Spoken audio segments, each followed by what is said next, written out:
he tears a piece of raw meat, placing it over the small flames, his vigilant eyes sweeping the entire perimeter.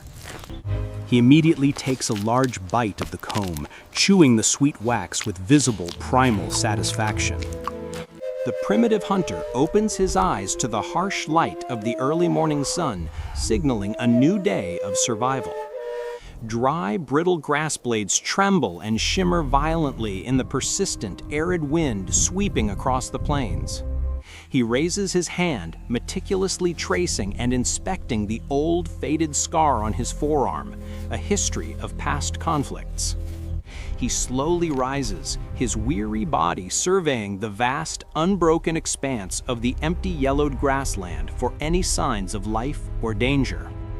A solitary bird circles high above, its presence a quiet, natural marker for the true arrival of dawn. He reaches down and retrieves his only weapon, a crude bone club, worn smooth by constant use. He tips his makeshift bone vessel, drinking the last precious drops of stale water, anticipating the day's inevitable thirst. An intense, painful pang of hunger forces a grimace, signaling the critical need for immediate sustenance.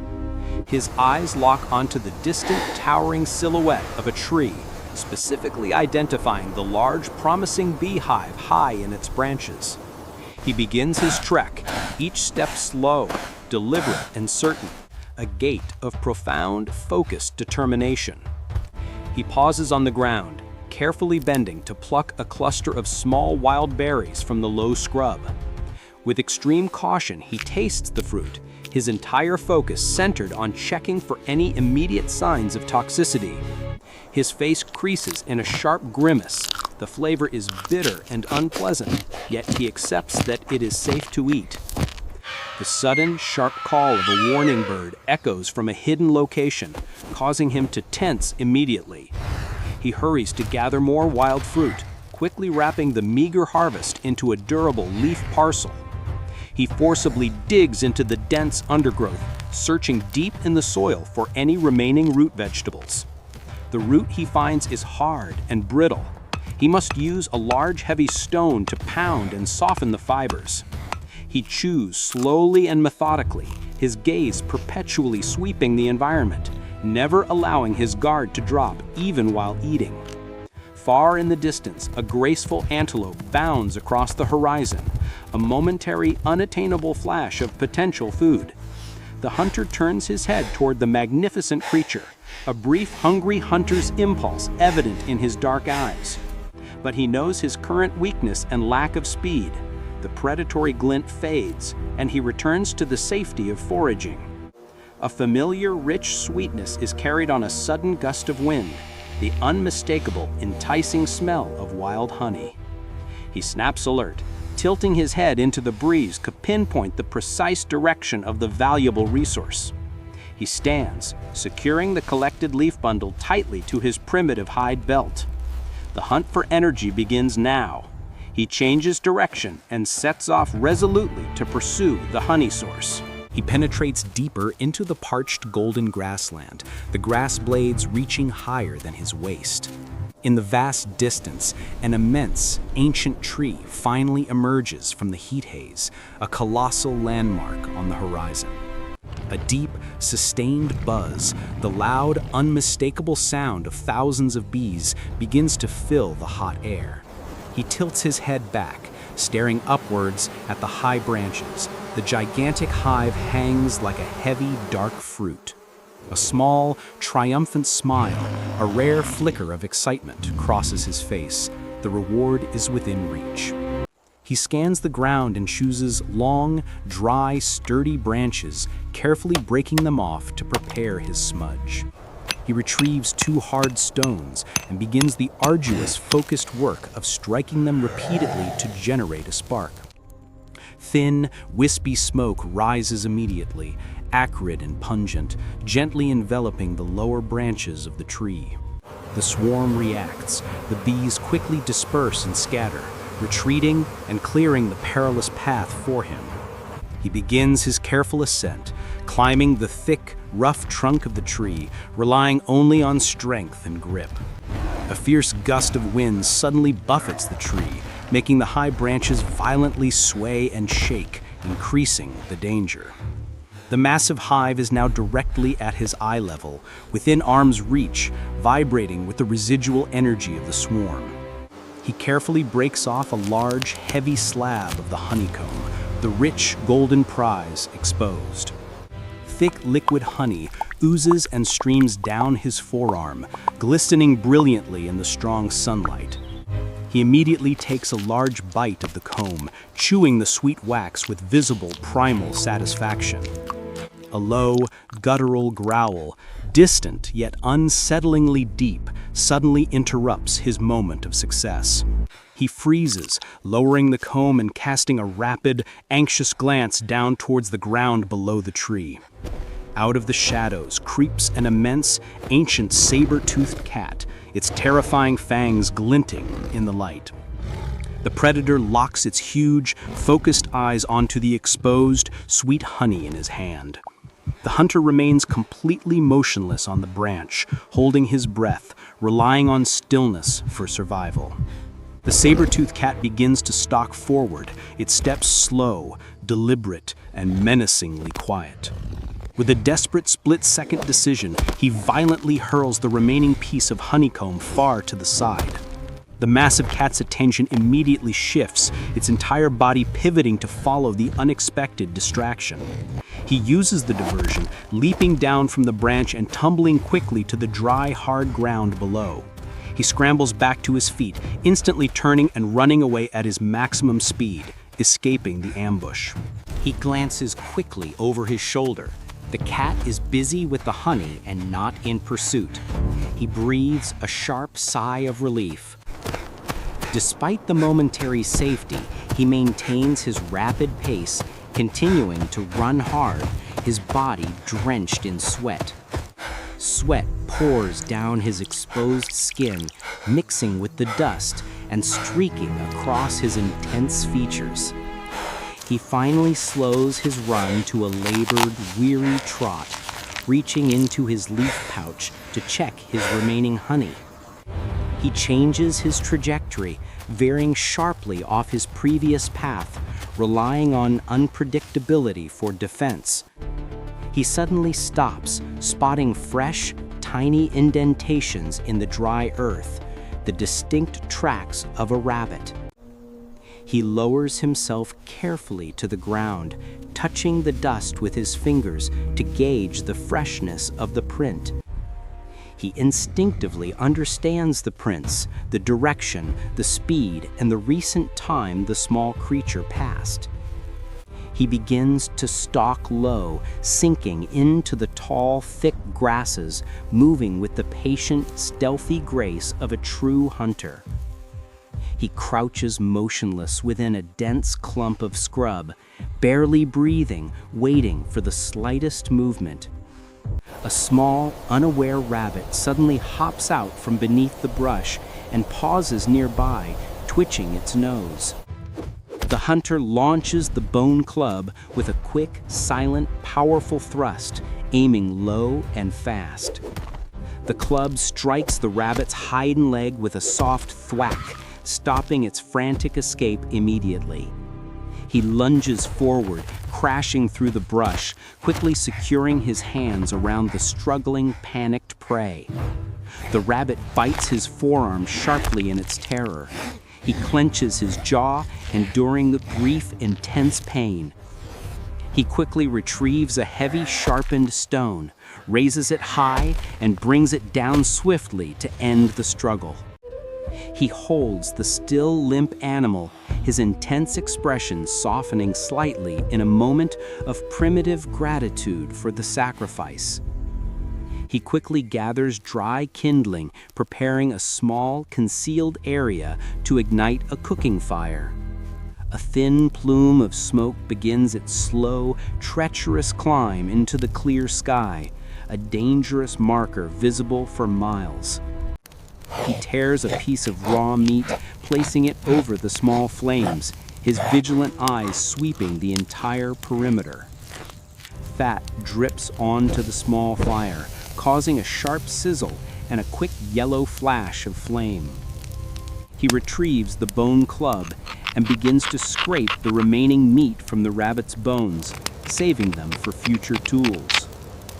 A distant flock of scavenging birds begins to circle high above, drawn by the scent and the smoke plume. He carefully collects all the bones, hiding the remaining cooked meat in his dry leaf pouch.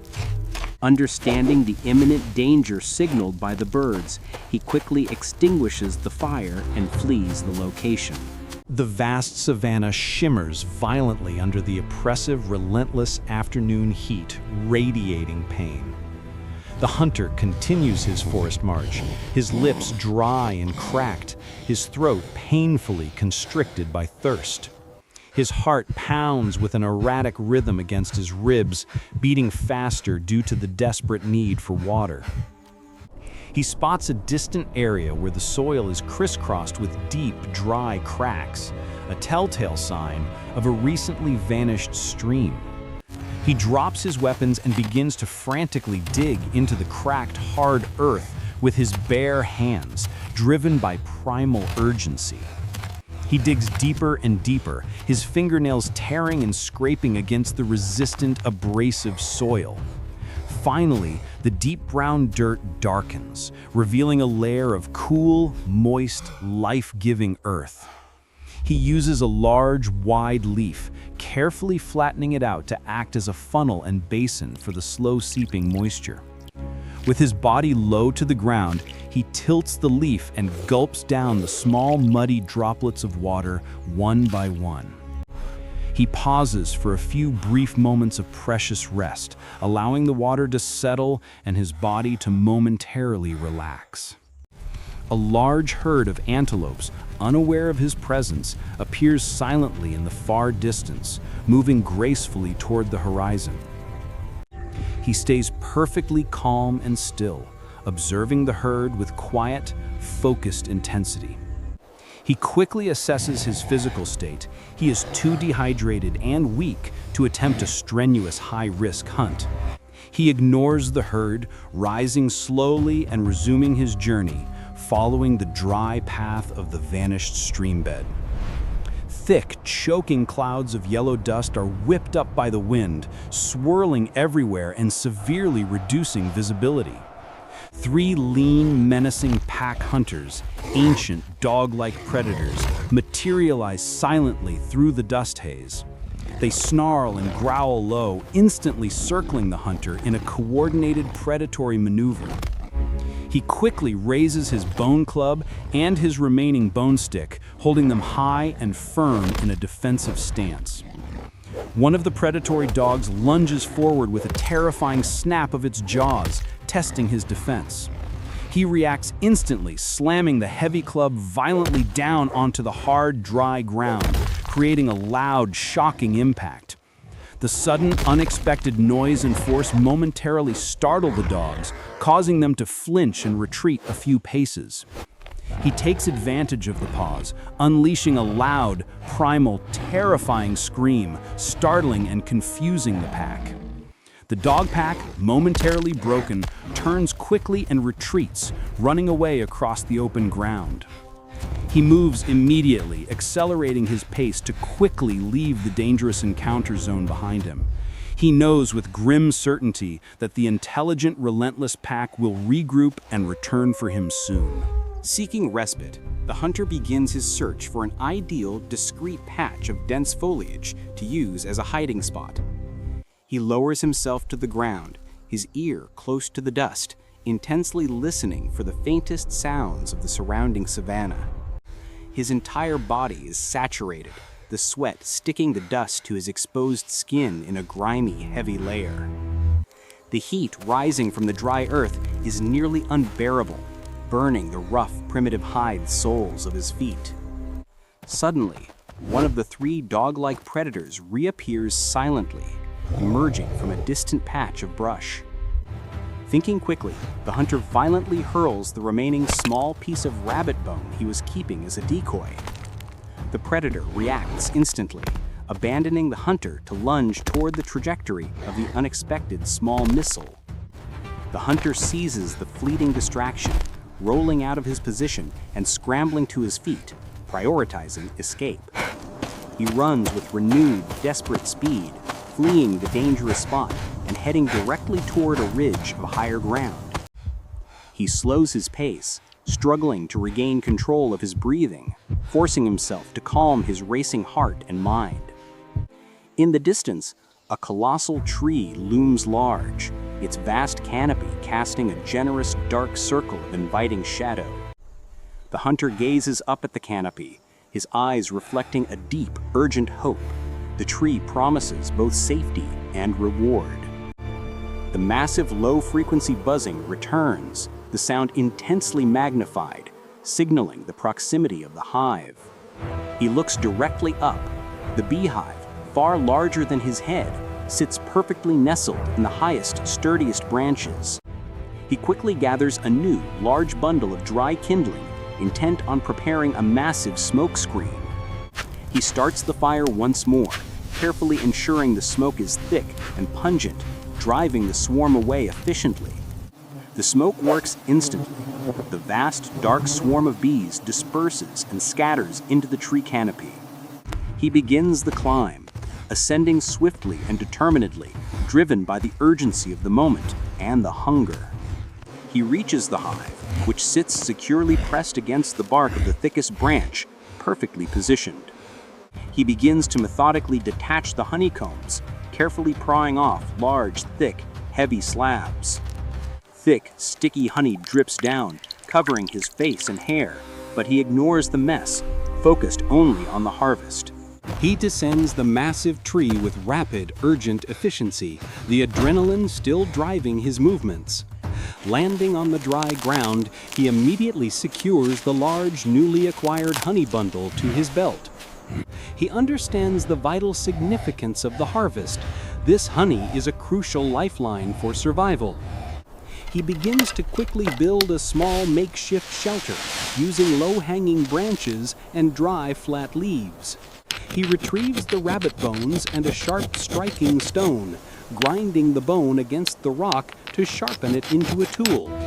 He carefully uses the newly sharpened bone piece to cut the massive honeycomb into manageable, smaller portions. He immediately consumes a large piece of the rich, sweet honey, allowing the sugar rush to quickly revitalize his exhausted body. He brings the hollowed skull piece to his lips, sipping the last few drops of precious warm water remaining inside. The intense gnawing hunger in his stomach finally subsides, the energy from the honey restoring his reserves. He inspects the rough sinew bindings on his leaf pouch, ensuring the remaining food and tools are securely fastened. He turns his face into the air, instinctively testing the direction of the wind to predict the best path for travel. He settles on a direction, fixing his gaze forward and preparing his body for the resumption of the journey. He crouches low, readying his muscles for a rapid, powerful launch out of the temporary shelter and back into the unknown. The hot savanna remains still and silent, awaiting his departure, holding its breath for the next moment of danger. He finally reaches the water source, a small, shallow stream, barely flowing, but enough to sustain him. He lowers his face immediately to the muddy water, drinking long, deep, desperate gulps with profound relief. He washes the thick layer of caked dust, mud, and sweat from his hands, arms, and face, feeling the cool relief. He submerges his entire torso briefly into the remaining water, allowing his severely overheated body to finally cool down. A feeling of successful endurance and the overwhelming sense of having survived returns, stabilizing his anxious mind. He surveys the area carefully from the low vantage point. No large immediate predators are in sight, only small game. He retrieves the last precious pieces of honeycomb and buries them securely beneath a large inconspicuous rock. He finds a new hard piece of flint and begins the tedious, focused work of sharpening it into a reliable new knife. He quickly gathers dry kindling, arranging the twigs and grass into a small, well-protected fire pit. He uses his striking stones to create a spark, successfully igniting the small pile of prepared tinder. A small, controlled fire takes hold, flickering stably and radiating vital warmth and safety in the low light. He skewers the remaining cooked rabbit meat onto a long stick, positioning it carefully over the small fire to smoke and dry. He retrieves the carved stone from his belt and begins to add new, intricate symbols to the surface, recording the journey. A faint, weary smile, the first true sign of contentment, briefly crosses his thin face. He has survived another day. The wind rustles the savanna grasses, now tinged with the deepening yellow light of the approaching sunset. He slowly rises from his crouch, his eyes sweeping across the immense, distant plain stretching before him. His future remains a vast, dangerous blank, yet his demeanor suggests a renewed, formidable strength born of his trials. The camera pulls back slowly, revealing the lone figure against the sheer, overwhelming scale of the immense savanna. Mat'ong rekai, sukman e chi. Honey,